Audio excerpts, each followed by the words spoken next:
Öğrenilmiş çaresizlikle aslında biz bu kavramla 1967 yılından beri tanışıyoruz.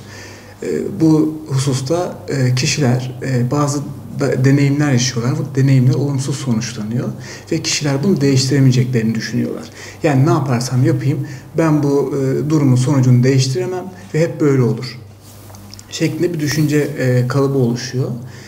Aslında bununla ilgili birçok yapılan deneyler de var.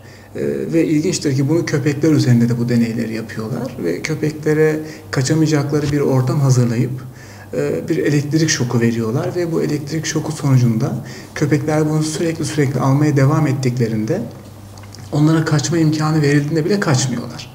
Yani aslında oradaki çaresizlik bir şekilde pekişiyor. Ve bu durumun aslında biz evrimsel ve nörobiyolojik de olduğunu buradan da anlıyoruz. Yani belki de ilerleyen süreçte çalışmalar bu yönde de daha ağır bastığını bize gösterebilir. Öğrenilmiş çaresizlikten kurtulmamız için aslında tamamen bir süreci deneyimlemek gerekiyor. Yani sonuçlarına çok odaklanmadan onu deneyimlemek, bize ne oluyor, etkenler ne, kaçırdığımız şey ne ya da hedefimiz ne, o hedef için neler yapabiliriz, hangi adımlar atabiliriz, bu adımlar nasıl olmalı? Bunları aslında programlayıp biraz o anı değerlendirmek, o yaşantıyı değerlendirmek, olumsuz düşünce kalıplarından sıyrılabilmek biraz bu süreçte bizi daha iyi bir noktaya getirir. Yoksa aksi takdirde bu bir döngü kazanacaktır.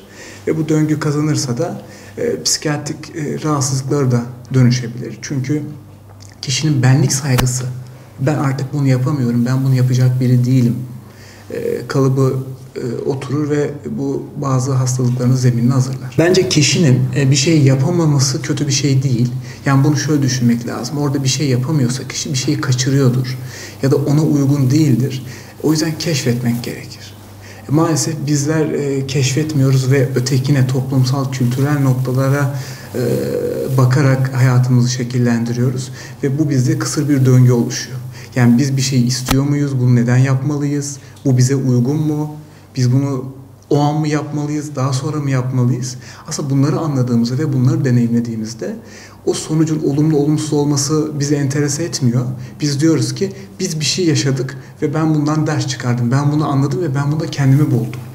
Ama aksi takdirde bunu yapmadığımızda da hep ötekilere baktığımızda ötekiler ne der?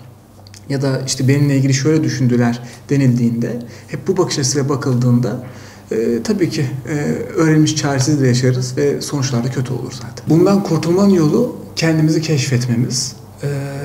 Çünkü kendimizi keşfedersek bize neyi uygun olduğunu, bunu bir kıyafetten örnek verirsek bize neyin yakıştığını ancak böyle anlayabiliriz.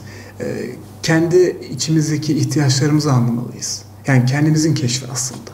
Ama bu keşfi yapamazsak tabii ki bize ait olmayan şeyler arasında olumsuz deneyimler yaşarız ve olumsuz deneyimler bizi yıpratır, bizi üzer.